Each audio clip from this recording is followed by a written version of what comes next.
It really grinds my gears when people be like, this person fell off, that person fell off. Man, you fell off. You fell off in the information that this person is still cracking in their world. They're just not in your world anymore. Just because you moved on doesn't mean this person moved on from their life. They can't move on from their life. It's not possible. It's their life. You just don't pay attention to it anymore. They're not doing things to grab your attention anymore. They're gravitating towards people who they care about and that really, really admire and appreciate their attention and ain't going to move on in the next 5 or 10 freaking years. You temporary. You fell What's off. good, y'all? As y'all seen in the video, Wiz Khalifa's crashing out and he's tired of people saying that he fell off. Listen, Wiz Khalifa is one of my favorite rappers of all time. Like, he's in my top 10. I would even say he's in my top 5 of all-time rappers. This man, Wiz Khalifa, has a legendary mixtape catalog. Like, this nigga has mixtapes that is better than legendary artists' albums. You know what I'm saying? If you don't know that, go back and do your history. Listen to, what's the mixtape? You got Kush and Orange Juice. You got Taylor Alderdice. You got Flight School, you got Star Power, you got Cabin Fever, you got Cabin Fever 2, you got Cabin Fever 3, you got Prince of the City 2, you got Flight School, you got Burn After Rolling, you got 28 Grams. Like, this nigga Wiz Khalifa is a fucking legend, bruh, right? And then when you look at his albums, he also has good albums, you know what I'm saying? Like, the difference between his albums and his mixtapes is, I don't think Wiz Khalifa doesn't have too many classic albums, right? Like, I think Rolling Papers is a classic album. I think ONIFC, Only Nigga in First Class, I think that's a classic album, right? But he still has good albums. Like, he most recently he has a Rolling Papers 2 album. I think that album was dope. He has Kush and Orange Juice 2. I think that's his most recent album. I was begging Wiz Khalifa for almost 10 years to put out a Kush and Orange Juice 2. And the fact that he actually did it, I appreciate it. I think it was good. Is it better than Kush and Orange Juice 1? Nah. And you can't really get mad at that because, like, Kush and Orange Juice is literally a perfect mixtape. It's a perfect project. And it's hard to top that. But it's good. It's not trash. It's not way worse than the first Kush and Orange Juice was. It's just not better than the Kush and Orange Juice, the first one, right? But he has good mixtapes, bro. He put out a mixtape in 2021, Wiz Got Wings. I think that was dope. I think he showed a lot of flashes of the classic Wiz Khalifa that we all love. He also has another project called Wiz Owens that he put out last year. You know, great project. Cali Sober. Like, listen, like, what Wiz Khalifa is saying is right? Like, listen, if you don't stay in tune with Wiz Khalifa, you're gonna assume he fell off because you don't hear his songs on the radio anymore, right? The last time you heard Wiz Khalifa on the radio was when he put out See You Again. That was the song that was on the Fast and Furious soundtrack. And that was the last time that Wiz Khalifa really put out a successful mainstream single. So the people that saying Wiz Khalifa, you know, fell off, they're talking about impact. They're used to Wiz Khalifa when he first came out, you know, putting out songs like Black and Yellow, and he put out the song with Travis Scott, Bake Sale, you know, songs like that. They're used to seeing his songs on the radio and charting and him having, you know, top 5, top 10 singles on the Billboard charts. But you have to understand that not every artist is going to successfully put out hit singles for their entire career. I mean, Wiz Khalifa he's been a mainstream artist since 2009. It's 2025. Most of the artists that came out around the same time he did, they completely fell off. Wiz Khalifa, he's still, as far as his name, he's still relevant. You know, he still sells out tours all around the world. He still has a hardcore fan base, you know what I'm saying? He still does interviews. He just most recently did a interview with Kai Cenat. He was on stream with Kai Cenat. So he's not irrelevant, but as far as music, if you're talking about on a mainstream level, then I would agree that he fell off because his music is not having the same impact that it was when he put out his debut album, Rolling Papers, you know what I'm saying? So I totally get what people are saying, but you know, when you look at what he's done, like, bro, this man put out a movie called Mac and Devin Go to High School with Snoop Dogg. That is, in my opinion, bro, I think that's the modern day Friday. Like like my generation, listen, I was born in 1996, right?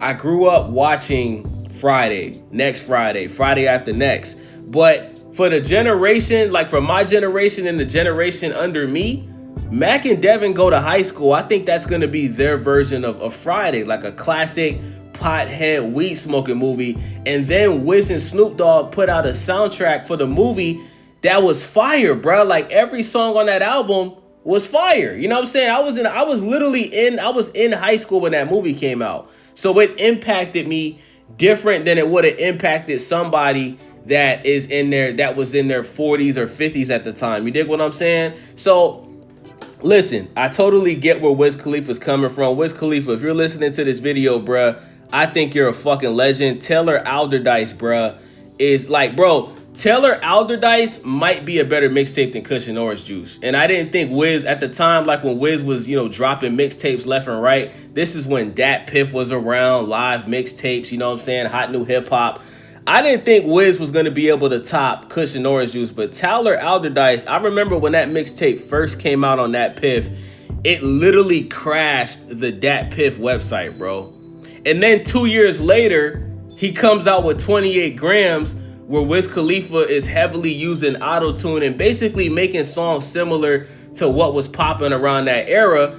And he rediscovered himself again. Let me tell you something, bro. One thing I appreciate about Wiz Khalifa is he never kept making the same music, right? Like imagine if Wiz Khalifa would have made the same music that he made when he put out Kush and Orange Juice in Flight School, right? Like, I don't think he would have became the superstar that he is today. Wiz Khalifa has always evolved his sound and he's always switched up his style to stay relevant. I think he's done an incredible job at that. I mean, look at Currensy, right? Like Currensy and Wiz Khalifa are like best friends, right? Shout out to Currensy, right? If you compare Currency's career to Wiz Khalifa, the difference between Currensy and Wiz Khalifa is Wiz Khalifa had a more successful mainstream career. Why? Because Wiz Khalifa was able to elevate, switch up his sound, collaborate with other artists to make songs that would successfully chart on the Billboard charts. Currensy is an underground artist. He's had the same sound his entire career. You listen to Currensy from 2009, 2008, even back when he was signed with Young Money. You listen to Currensy from back then all the way to 2025, his sound hasn't changed at all, bruh. The only thing that Currensy does is he works with different producers, right? You'll see him work with Harry Fraud. You'll see him work with Cardo. But, Currensy is very monotone. He doesn't use auto-tune. He doesn't harmonize. He's just a monotone rapper. He's a monotone, laid-back pothead rapper, right? And because of that, his career, it never really elevated. He had that one mainstream album that I love. What's the name of that Currensy album? I think Currensy was signed to Warner at the time. What's the name of that Currensy album where he had like his music videos on 106 and Park and shit? I forgot what the name of that. It's not Pilot Talk. That's a classic. What's the name of that album, bro? Is it Canal Street Confidential? That might be what it is. 2015. Let me check this out. Is it Canal Street Confidential, y'all? Drive by, how high? Nah. Somebody let me know in the comment section, man. If you're watching this live, man, let me know in the comment section. What is the name of that album that Currensy put out? It was a mainstream album. The Stoned Immaculate. There we go. Okay. So in 2012, right? Currensy put out an album called The Stoned Immaculate, right?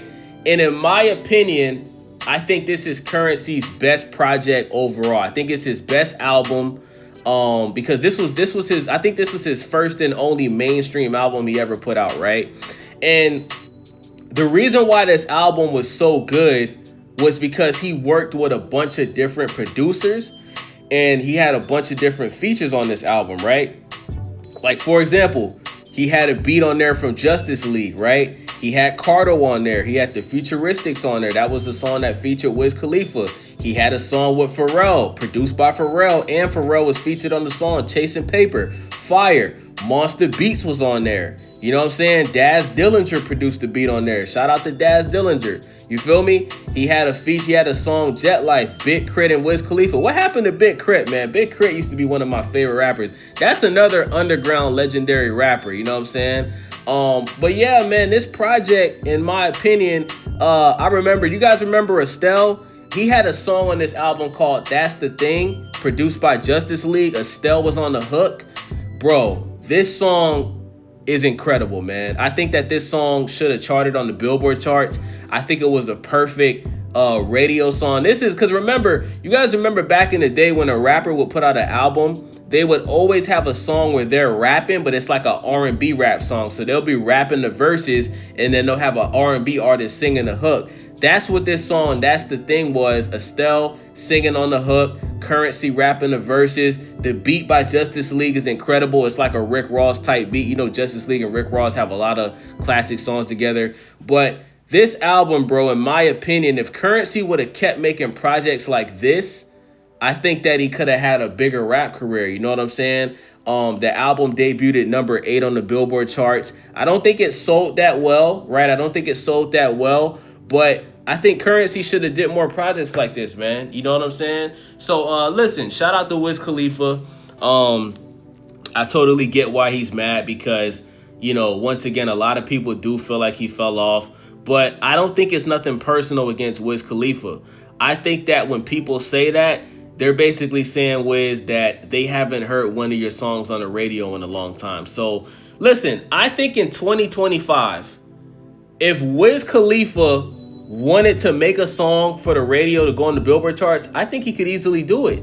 I think Wiz Khalifa could easily do a song with Playboi Carti or 21 Savage or Young Thug or Future. And I think if he properly promoted the song, paid for it to get on the radio, because Wiz Khalifa is an independent artist now, I think Wiz Khalifa, you know, I think he could have a radio song in 2025. You know what I'm saying?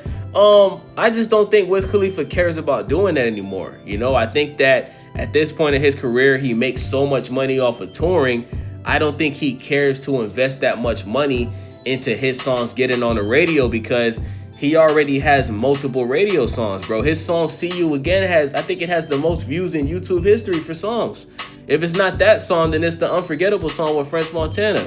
So, you know, shout out to Wiz Khalifa. I appreciate you, bruh. You know, do I think you fell off? No. I just think you're just not mainstream anymore. There's a difference between falling off and not being mainstream. You understand what I'm saying? If you're still signed to a major record label and you're putting out songs that's not charting and you're putting out albums that's not charting, then you fell off. Wiz Khalifa is an independent artist, y'all. He is no longer signed to Atlantic Records. So to the people that said he fell off, you just don't understand the music business, bro. So with that being said, man, it's your boy Wavy, Stay Wavy TV. Make sure y'all subscribe, thumbs up the video, and most importantly, leave a comment. I'm out.